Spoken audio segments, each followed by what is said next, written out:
Hello YouTube, Southern Comic Geek coming back at you with another video. This time it is for my top 50 comics currently in my collection.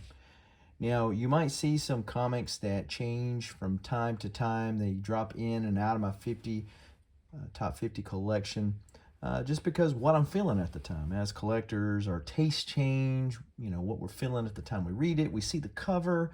A lot of times the stories with these are as much the deal as anything. And so this is what we're going to do today. Show the top 50 that are currently my top 50 in my collection. So be sure to smash that like button, subscribe button, and all that kind of good stuff if you're not already subscribed to the channel. So we're going to kick it off, and these are in no certain order. It's not from 50 to number 1. That'd take too much thinking on my part, I guess. But this is a glow-in-the-dark Joker cover by Squatchy Comics, and so he does a killer job. I have several of Squatchy's covers, and this one he really outdone himself. This is all glow-in-the-dark, and so if you put a black light to it and then turn out the lights, it would glow, and just like an evil, maniacal Joker. With all the extra ha's and stuff that he put on there. So very dope Joker cover. And with most of these, you'll actually notice it's like me getting the signature. There are some big books in this deal, but by and large, it's mainly the story behind the story. So this is Exo Man of War, number 1. I got this commission done by Bart Sears, and where the Exo armor is just kind of liquidifying over him with the classic Exo ring, which they've done away with when they revamped Valiant. But yeah, so pretty dope. Bart Sears, think about Bart Sears, Exo, kind of synonymous with each other. We got Eternal Warrior Rags Morales, who did a lot of Turok stuff for Valiant back in the day. Did some DC stuff as well that he's known for, but this is just a cover that he knocked it out of the park with Eternal Warrior, who's known for having his axe and the scars on his face from the Valiant relaunch, and he's doing the classic Wolverine 1 pose. So nice little homage there. Pretty dope. Really satisfied with that one.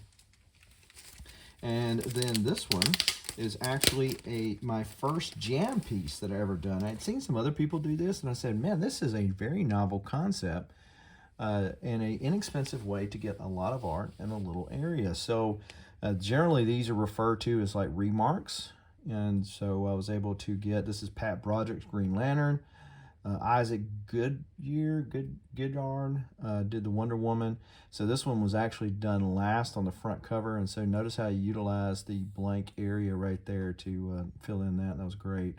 Miko Suayan did the Superman, and John Beatty did the Batman. Flip it over because you got to use this back here. We got Sal Valletto, who did some Justice League work back in the day on Martian Manhunter, was on the team.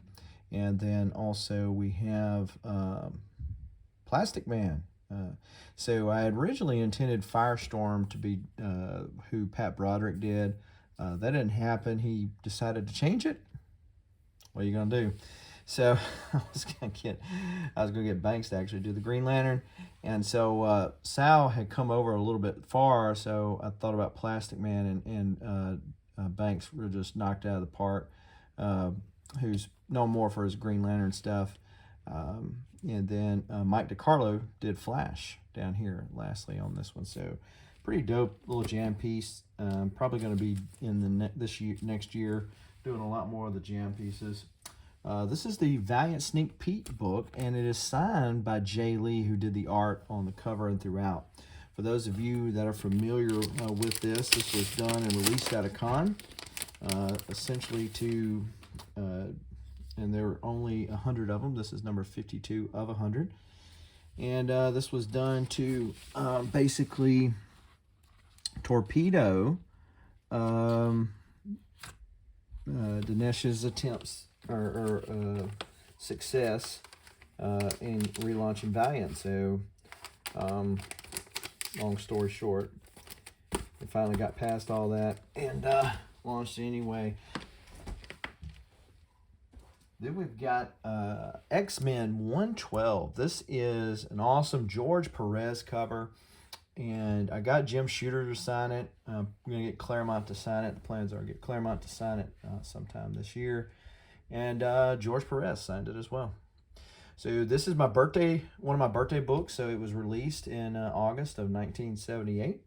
And this is one of the ones I sent through Clan McDonald Comics to get signed by George Perez, and says one of the last books he signed, right? Because unfortunately he passed on us. But I did not get him to slab it with CBCS because I wanted to get Claremont to sign it before I thought about doing that. Here's a Squatchy book. It's number 26 of 50. Pretty dope. Walking Dead homage. Of course, you got the Foofer and all the different people of the community. I've been toying with the idea for a while now to actually get this signed by the various different people of the community. There's no telling what I would have in this book by the time it gets all signed. But the reason why is, besides it being a cool cover, is that I'm in this comic. And also on the cover right here. Thankfully, I'm not being peed on, but definitely another dope Squatchy cover. So this is Batman 436. It's actually the first appearance of Tim Drake, and it is the first Batman book that I ever picked up. This came out in 1989. So after having left the movie house watching the Batman movie, I went and picked this up off the newsstand. Not this copy, obviously, since you see it's a direct. I got John Beatty to sign it. Then a year or so later, I got Pat Broderick to sign it. And then, like the other X-Men book, this is one of the ones I got George Perez to sign, since he did the cover. So my hope is to get Marv Wolfman to sign it, and then I have them all. Marv Wolfman was the writer on this book, so pretty dope. Glad to have that one in the collection. Turok. Now, I mentioned Bart Sears earlier. XO and Turok, in my mind, are synonymous with Bart Sears. Dope cover from back in the day. And if you grew up in the 80s, 70s, 80s, and even guess into the 90s, dinosaurs were a big thing, right? And so this checked off a lot of blocks for me. And for those of you who are familiar with the channel, you know that I have quite a few copies of Turok number 1.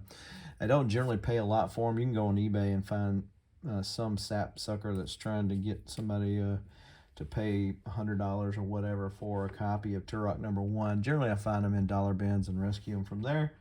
But I felt like as many copies as I have of that, it's got to be in the top somewhere, right? Okay, we got Green Lantern number 50. This is a newsstand copy of Green Lantern number 50. And I got Daryl Banks as well as Ron Mars to sign this for me. And this is the glow-in-the-dark cover. And that introduces Kyle in his Green Lantern outfit, I believe, at the last page. The funny thing about this is I've owned this is not the original copy I own, but I've owned several copies of this over the years, and keep coming back to it because I actually had one of these and traded a guy for an Uncanny X-Men 266, which is the first cover appearance of Gambit. And of course, by money, I came out tons ahead in that original trade, right? But I actually don't currently own a copy of Uncanny X-Men 266, but I still have several of these. It's funny how things go. All right, Deathmate. This is the book that went around as they were doing the Image and Valiant guys back in the day. Were doing the tour of Deathmate. So I bought this book off of eBay, and it was already signed by several different people, like Joe Quesada and some of these, Jim Lee. Some of these people I actually don't recognize their signatures. So what I've done since then, because these books were given out at the tour, so to speak, and depending on if you were on the East Coast or the West Coast, I found out as to who was going on what tour. And I have since got, there's Dan Fraga's signature right there. I've since got several myself that have art or writing in this book. Marat Michaels, Bob Hall, Rodney Ramos were some of the ones that I got myself to do. And so I keep adding on signatures to this book. So pretty dope. And when I get signatures, I also like that the fact that they are in, like that cover really gives me the opportunity to get a lot of signatures and not mess the cover up. Eternal Warrior number 27. Now, if this was just a regular copy of this would be just a dollar bin book. But this is actually what is referred to as the Valiant Validated Signature Series. And so there were 1,000 of these originally, and so Valiant had several of these that they did. Some have higher print runs than others. But out of 1,000, there's no telling how many are actually left of this thing. And this is the hardest one of all of them to get. It is actually signed by Mike DiCarlo, John Ostrander, and Ted whatever. So, and you can see kind of like the Valiant seal right there. And this is the hardest one to get. And I got it on mycomicshop.com. And the funny thing was I got the email and I was in the middle of doing something at the office, and I hurriedly got on my computer and snatched it up before it got picked up, because again, and it wasn't a bad price at all, but just getting one is definitely hard to do. All right, so we got the foreign, I think this may be Norwegian,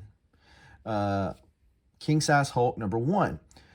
So this is pretty cool because this actually has the Jim Steranko drawn face. This is a Jim Steranko cover, obviously.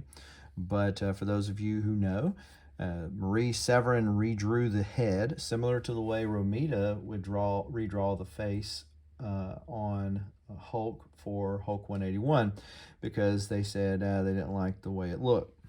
And so this was appearing like too mean or whatever. So the foreign editions of this actually have the original Steranko face, whereas the English version, American version, does not have that. Then we've got the new Star Wars series, and this is a Dell'Otto cover. And there were several. This was only done on foreign editions. This is the Italian one, I believe. There's another one that's a foil. This is not a foil, so this might not be the Italian one. But the Varangian Vigilante actually A-okayed this to me. So dope Dell'Otto Yoda cover, and pretty dope that's a foreign, and it was an A-okay. So let's throw something that's just dope because of what it is. How about Brave and the Bold number 28. This is a 3.0, presents really nicely. Obviously, this is the first appearance of the Justice League, and first appearance of Starro and Snapper Carr. So pretty dope for sure. Very, very classic. 10 center.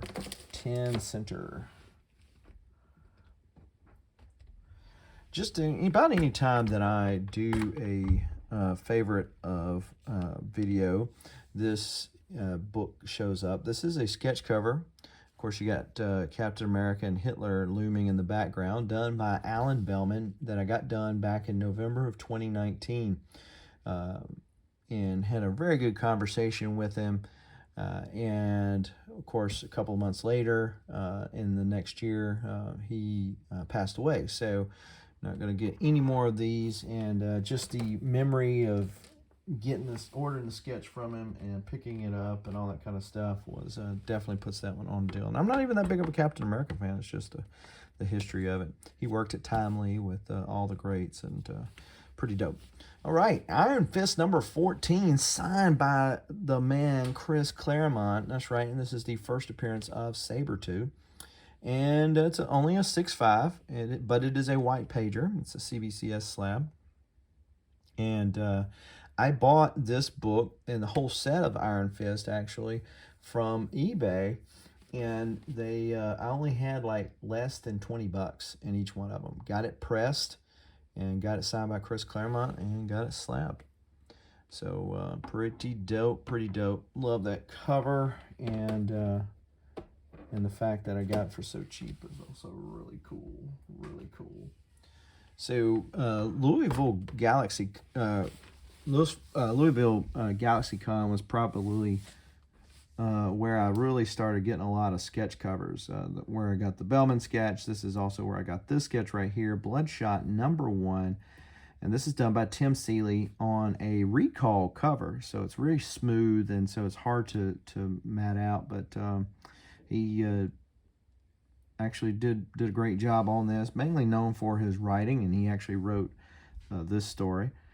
Sign it right there, and this is the split of Rye and Bloodshot. For those of you who don't know, Bloodshot, of course, is with the nanites, and the Rye as we know him, outside of the Rye Future Force, if those remember the 92 series, Rye and the Future Force, he actually had the blood of what they refer to as the blood of heroes, which is Bloodshot's nanites. But the Rye that is in current continuity, if you will, is actually a remake. It was their remake, or father or mother, depending on if you're in VH1 or 2, but father or mother's attempt to replicate Bloodshot. All right, so then I got TMNT. This is a Freddie Williams. So outside of Kevin Eastman, Peter Laird, Freddie Williams has got to be my next favorite Turtles artist. He had this book, I think he posted it actually on his Instagram, and this was like in the middle of COVID in 2020, and I had him send it directly to CGC, and it came back a 9.8, so nice, nice to boot. But yeah, I thought it was super dope how he did what he did, and of course the only color really is the bandana that sets him apart. So he checked his website out this year and ended up getting this one. So he had the Raphael, same way, same pose, and notice he did it in 2020, so he must have been being at home or whatever with the COVID, did several of these, and it just managed to stay until I was able to get it. So eventually I will get one for Leonardo, spoiler alert, or Donatello. I don't have them since those are the 4 turtles. There's no Jennifer. Eventually I'll get him to do those 2 as well. All right, Batman 251, classic Neil Adams cover, and I got Neil Adams to sign this. I actually got this book raw and went promptly over to Neil Adams' table and got him to sign this book. So this is basically the time how Denny O'Neil and Neil Adams remade Joker into what we all basically know him as today. And so glad I was able to get that signed by Neil. All right, The Crow, #3. I wish I had not gotten this slabbed when I did, because I was able to meet James O'Barr this year. But I got this signed by Miko Suyan, who done the cover. And so dope cover. Of course, it's an homage to the Brandon Lee Crow, for those people of the 90s that remember that. And so got Miko. So like if I had gotten James O'Barr to do something like It Can't Rain All the Time or something like that, that would have been pretty dope. But shoulda, woulda, coulda. Right, Joker. We got Tyler Kirkham goodness, signed it right there. Red Hood taking his vengeance out on the Joker. And then I got it done in the last Wizard World in 2020. And then, of course, they canceled it in 2021. And it might as well have been canceled this year because COVID had a resurgence, so to speak. But yeah, so then when it came back, it was Fan Expo. But so yeah, this was actually gotten there. got Tyler Kirkham was there, and I picked it up. And he he was already a known artist by that time, but he really wasn't hadn't blown up the way he has now. Now he's doing all these various covers in the same pose and stuff like that. All right, Batman #8, another one of the faves for the collection. It's an infinity cover, so as you can see, they're looking at a magazine that looks like a magazine, Okay. Okay, this is only a 1.5. The cover and the center wraps are detached.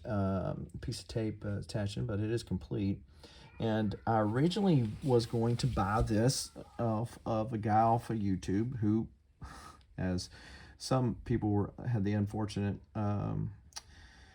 experience, he ended up going dark and ripped a bunch of people off. Fortunately, I did not have that same tale. I always got my books from him. But he was selling this book on a YouTube auction. Another guy outbid me. That same guy ended up selling me this book after he had it graded, because he was wanting something else, and he has since told me that was a sale he regrets to have done. Yeah, so it was funny because I didn't know it was the same guy, because, you know, Instagram names and YouTube names are different sometimes. And the guy who I originally seen it from, I sent him a picture. I said, "Hey, dude, check this out. This ever since I seen this book, I've been wanting to pick it up." And he goes, "Dude, that's the same book. That's the same guy." He's done slabbed it, and yeah, so it actually ended up back with me. So that was pretty cool. All right, another cool Golden Age Batman. We got Batman #10. Notice that Robin never skips leg day.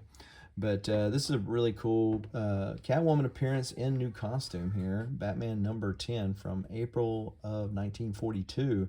But the cooler thing about this was I actually bought this from Jesse Simon, which is Joe Simon of Captain America and Golden Age timely fame, his grandson. So this is pretty cool that I got it from him. I don't think so. He collects his grandfather's books his grandfather worked on and such, but he you know, horse trades like we all do to try to get books that are ones that we want to have in our permanent collections. All right, Fantastic Four #49. Now, the funny thing about this book, not this copy, but this book, I had it on my radar and went to a small con there in Louisville, Texas. And another guy was trying to move some books because he was getting some big boy books.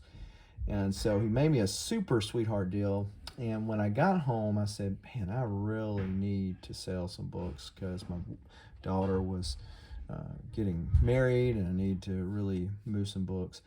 And so what I ended up doing was ended up putting that in one of my mystery boxes, and it was one of the mystery boxes that got sold, as my luck would have, right?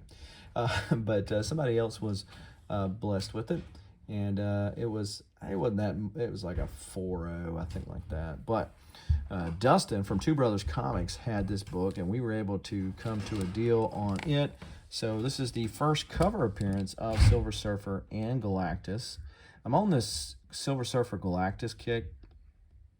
Love Silver Surfer, Ron Lim, Silver Surfer back in the day, and just like Galactus is always so usually drawn very ominously and pretty dope. And classic Kirby cover, but I was able to get that one back in the PC. Talk about some more big books. How about House of Secrets '92, first appearance of the Swamp Thing? I actually bought this cover from the same person the same night that I bought the Brave and the Bold 28. I also bought the first John Stewart, but that book ended up in the mystery boxes I mentioned earlier. So, but I still obviously have the Brave and the Bold, and as well as the House of Secrets '92. 3 and 5. Mentioned Jesse Simon earlier. He actually had one. I don't know if it was his or somebody else he knew that he was trying to sell that had Bernie Wrightson signature. And y'all know I'm a signature guy. You've seen these books. Really wish I would have picked that one up, but whatever. What are you going to do?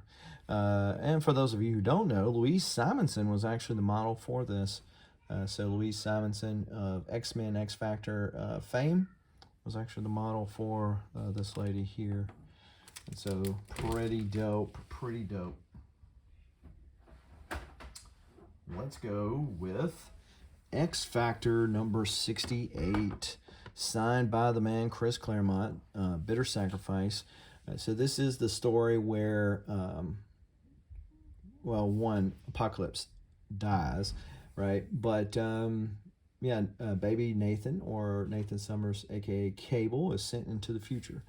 So it's funny because I actually posted this on Instagram, and Neil, or tagged Chris Claremont in it, and he came back and said, yeah, this is the way they wanted to go. I would have rather him stayed, and Cyclops actually made him became a good father and all that kind of stuff. But this is kind of a redeeming tough deal, because at that point he quotes that they say that the eyes are the windows to the soul. I want you to veer into mine. And he just takes off his optic blast and hits Apocalypse. And so I can imagine, having to make that kind of decision, especially on the fly like that. And that's kind of the point of the story, right? You want to be able to get the reader involved in it. So this is a newer acquisition, Amazing Spider-Man number 36. Great. Scott Hanna, who was the inker for the story, actually did this. I bought it already done, and it has the Twin Towers in there. This is the 9/11 issue. Spidey sense is going off. And I had a copy of this, sold it. My copy I actually had signed by J. Michael Straczynski, who was the author of this book. But very touching story, really hits the feels, And I'd wanted to get another copy when I met Scott Hanna, because I've seen people do several things like this before. And Scott Hanna and John Romita Jr. were going to be at Dragon Con, and I wanted to get it, and I just waited too long. So when I seen this come up on IG, I picked it up. So this is probably one of the most recent pickups of all these books that I'm showing here. Then we got Star Wars, Heir to the Empire. So this is number 1, Dark Horse Comics, and this is the first appearance of Thrawn and Mara Jade. This is, of course, adaptation of Timothy Zahn's Heir to the Empire novel, which I read back in the day. Of course, you see the bookshelf behind here, but up there are all the Star Wars books that are now considered legends. But one of the good things that Disney did was they brought back Thrawn. Not sure why they wouldn't have brought back Mara Jade when you're wanting a very strong woman character. Why would you not bring back Mara Jade? But what do I know? All right. Then we got Hulk 181, signed by one of the creators of Hulk, Roy Thomas. It's a 5/5. It is missing the value stamp, unfortunately. But I was able to buy this prior to these books going Astro. This book has actually since cooled off. Still worth way more than I paid for it. But I bought this, the 180 and the 182, as a set. Came cracked. And so the Roy Thomas signature series signing came up at CGC. Sent them off to get cracked out, pressed, and then sent to CGC for that. And this one came back higher. All three of them came back better off than what they were prior. Unfortunately, they can't grow back a value stamp. All right, then the next one we've got is The Incredible Hulk, number 340, another classic cover. I got this one signed by Peter David, so really dope. Again, if it was CBCS that was doing a Todd McFarlane signature signing, I probably would have sent that one in, because then they wouldn't have discounted this, because it was verified, because I didn't get it done at the time because I got Peter David to sign this at Pensacon last year. So, all right, another book that if you're familiar with the channel, you've probably seen multiple times. This one is, yes, a Hulk 181 kind of homage, signed by Scott Hanna, who did the inks, Renee Witherstater, who colored it. It's also signed by one original artist there, or for the cover artist there for Hulk 181, which is John Romita. And it is also signed by Stan the Man Lee. That's right. Why would Renee cover up Stan's signature, which is in this Kirby Crackle right here? Probably can't really see it, but it's behind that Kirby Crackle. So yeah, it's my only Stan Lee signature, and it's covered up. But so this book, I think this is my only John Romita signature, if I'm not mistaken. So I collect 181s, homages, like signatures. So this one checked off a lot of blocks for me. The Stan Lee story makes it interesting too. All right, Web of Spider-Man 32. This is signed by Mike Zeck, Bob McLeod, and J.M. DeMatteis. Got them all signed at the same con. And then I sent this in to PGX to be graded. Now, the interesting thing about that was I was still relatively new. I was building back my collection. And, of course, I knew this story, one of the best, if not the best, Spider-Man story ever told with a... Kraven's Last Hunt.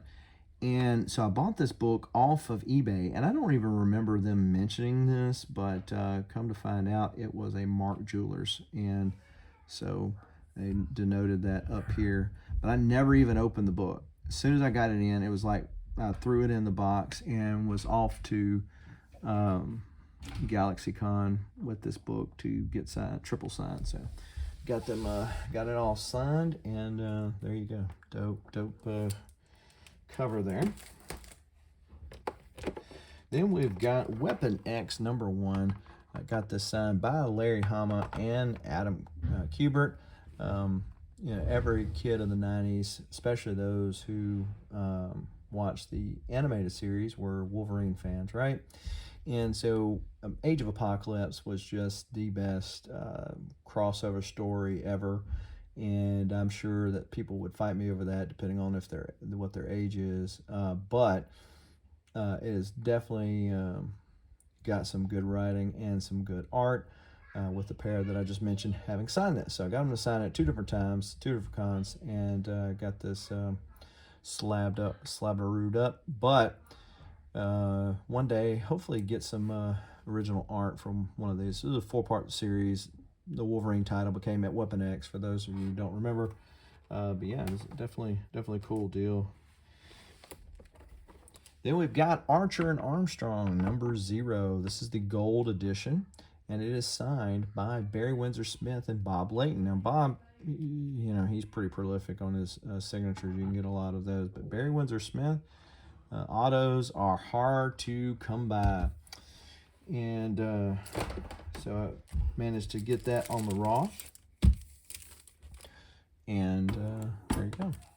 Now, Infinity Gauntlet #1. Now, this has got to be one of the top favorite books. And it's not just because it's a cool cover, not just because of the value in it. I mean, it's, what, a $200 book now or whatever like that. But is because of where all it went to get to where it is today.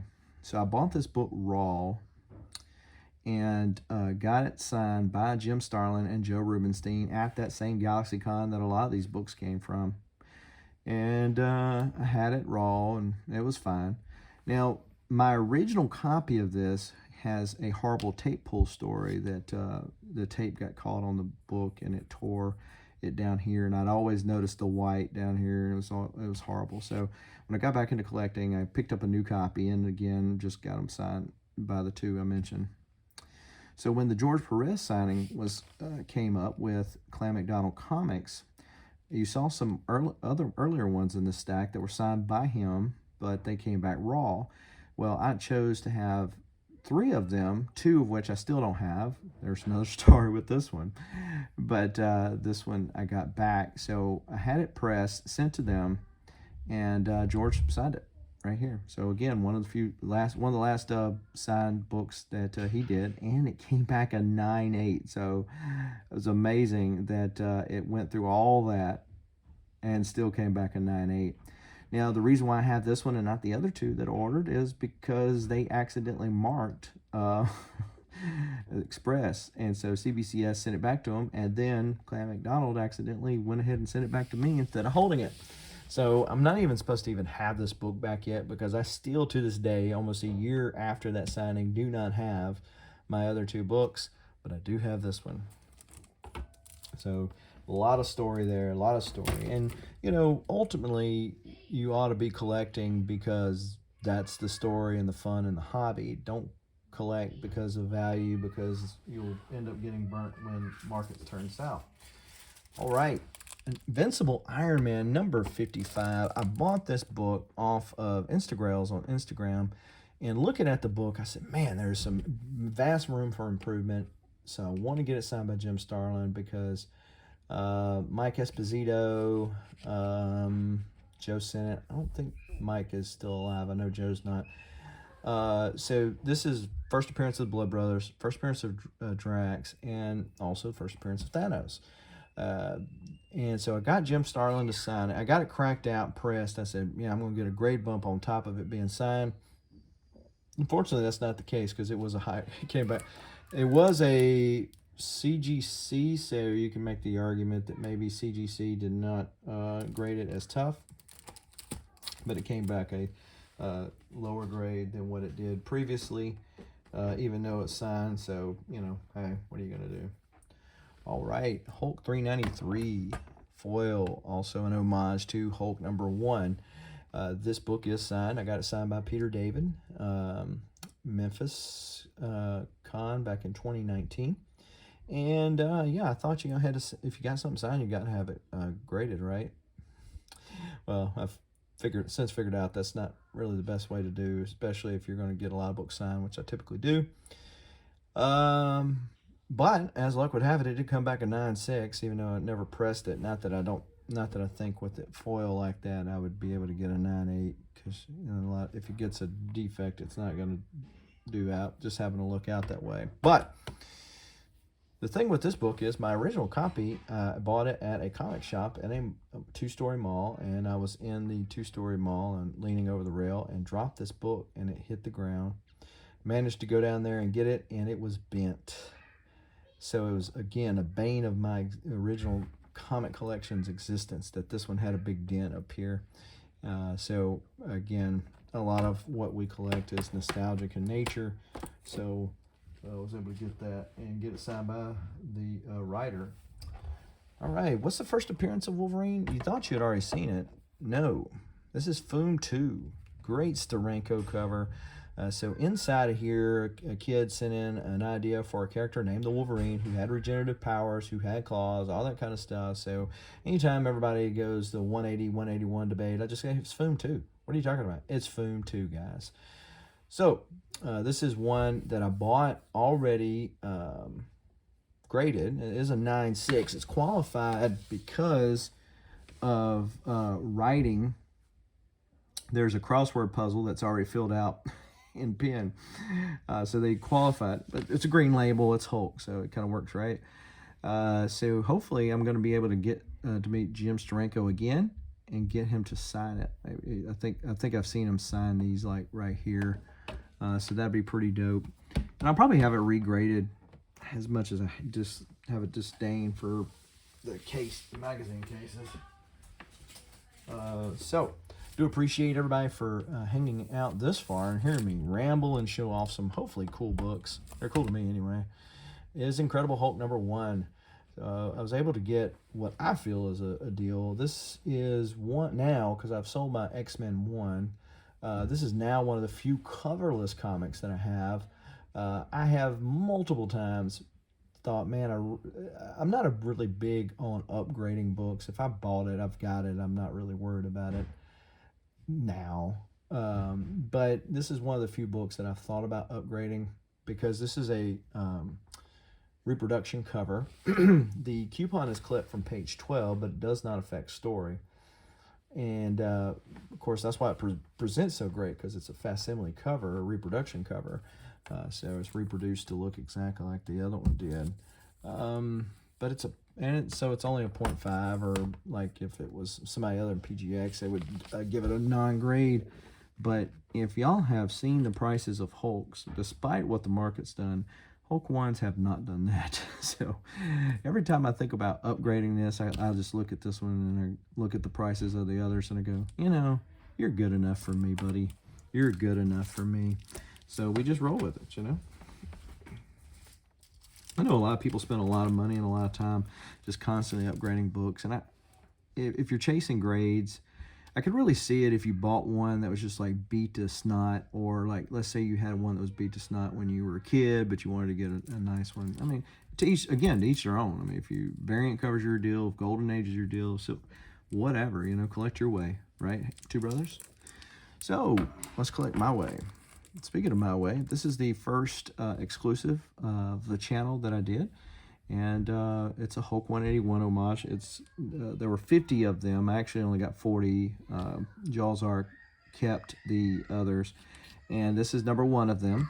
And this is Power Ninja Tunes, which is a mix of Power Rangers, Ninja Turtles, and Looney Tunes. And it's graded 9.8, and it's got a yellow label. Who signed that? Oh, that was me. That's right. I signed this. This is the regular cover. There's a gold and a foil version of it, and you can see my signature right there. So I had to get my signature verified with CBCS in order to get that, to make that a reality. All right, Star Wars, Clone Wars. Yes, it is only an 8.0 white pager, but it is a newsstand. So I picked this up raw off of Whatnot, and this book was, the guy didn't know what he had. This is before the comic market tanked, and definitely newsstands command a higher premium on this book. And so some other people came in and dropped the word, and so bidding promptly went up. I still got a really good deal on this book for what it was. Got it pressed, and finally got it back from CBCS as an 8.0. So I'm perfectly happy with this book. The only thing I would have done differently, and I'm not a big cross the streams kind of guy, but got the voices of Anakin and Ahsoka Tano to sign it. But I got some other stuff they're probably going to sign, so I'm not really too terribly worried about it. All right, Wolverine Origins. Great Joseph Quesada cover and first appearance of Dakin. This is the third claw variant. So the one that doesn't have this third claw, that's the only difference between them. The one that doesn't have the third claw is like maybe $100 book. This one's a little more. I think CBCS took me to the cleaners when they made it a 9.0 white pager. Because I think what they're counting as color rub is actually the way the cover is back. But it presents great, and I'm good with it, so everybody should be good with it. Let's go with Uncanny X-Men 21, one of the earlier John Tyler Christopher negative space variant books that he done prior to, I feel like the Wolverine 1 banana cover was the one that really put him on the map for doing these things, and he's done a bunch of them since then, but this is the Rogue variant. And it's number 2,677, up 3,000. I bought this book off of eBay and got it pressed. Actually, CBCS actually pressed it, and came back a 9.8. So pretty dope. I mean, just gorgeous cover, gorgeous cover. So I'm glad to one of the faves of the collection. And yeah, I'm not a big gold key guy, but there are certain series, if you couldn't guess, that I do collect, and that is the ones that would later become the Valiant foundation of their universe. So this is Dr. Solar Man of the Atom #1, only a 4 or 5. This is an older CGC case. Origin, first appearance of Dr. Solar, first original gold key character. So for them, Gold Key has all these licensed properties that they had on various television shows, but this is the first original Gold Key character. Painted cover, back cover is a pinup, so looks just the same. So mentioning that, you know, there's a few other of those. Turok, Son of Stone. This is one you don't see come up very often. So finally came up, and I was able to finagle a deal. And because I was looking at one on Elite Comics, and the guy never would make a deal or whatever, so I had to go elsewhere. But this is the first appearance of Turok and Endar, the original Turok, Son of Stone, not Dinosaur Hunter, Son of Stone back in the day. So that's from 1954. And for those kids who are doing their homework, we've got Magnus the Robot Fighter. I bought this book actually raw on eBay. With the deal that I got on it, I'm not disappointed with what I paid for it, but I really anticipated it being a higher grade than a 3.5. But it presents really well. First appearance of and origin of Magnus and Leah, 1A, and the aliens. And of course, just like the rest of them, painted. And then the back cover is a pinup. So thankfully, somebody didn't tear that off. Really been digging some Scotty Young covers lately, and I've been getting Thanos covers. So this one kind of hit the feels in multiple ways, and it's signed. And this is an homage to the Infinity Gauntlet #4. He's like, "Come at me, bro." I don't think he said "come at me, bro" originally, but it works. So it was already signed and slabbed when I picked it up. So that one's kind of a fun one. And last but certainly not least, we've got Exo Man-O-War.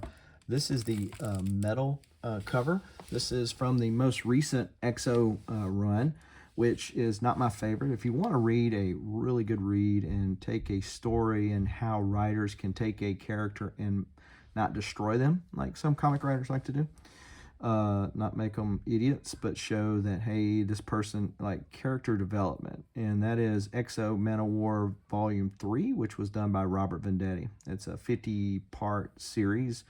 You can get it for cheap on the Comixology or getting a trade. But yeah, I mean, that just how Eric went from being a Neanderthal barbarian essentially to being a king. It was just a grand character development. I can't say enough good things about it. But this is the most recent run of this. Wasn't the worst series that Valiant's put out lately, but definitely not the compared to the Venditti run for sure.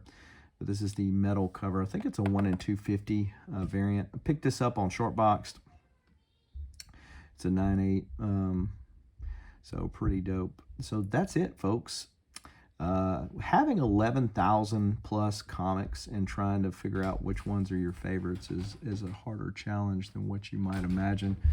And there might be some that are from my last video of this that I have since dethroned, so to speak. Maybe it was because I sold them. Maybe it was because they're at CBCS. I will say that there is one that probably would have been in this video had it not been sitting at CBCS, and that's the Silver Surfer classic Buscema cover where he's fighting with Thor. That would have been in this video, but alas, it's a CBCS, so it didn't get make the cut. And there's some I've sold, and again, sometimes it's just the mood, the feels that you're in. I mentioned being on this Thanos and Galactus kick. It might be why some of those made it, as opposed to some other ones.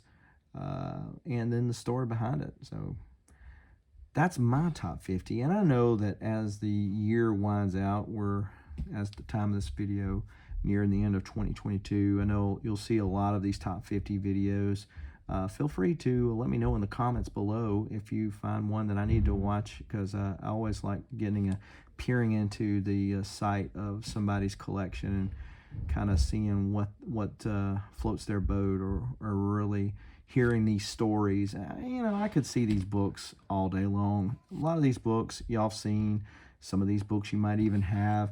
But to me, the more interesting thing is what makes them your favorite books. Was it an A-OK? Did your grandfather give you the book? You know, did the story really touch you? You know, what is it that makes that one of your favorite books? That's the more interesting to me. It doesn't matter about the value of the book in so much. What's the value to you? Not the monetary value. What's the value to you? But anyway, if you've create a video and you're watching this one, let me know in the comments below, because I want to see your favorite books in your collection.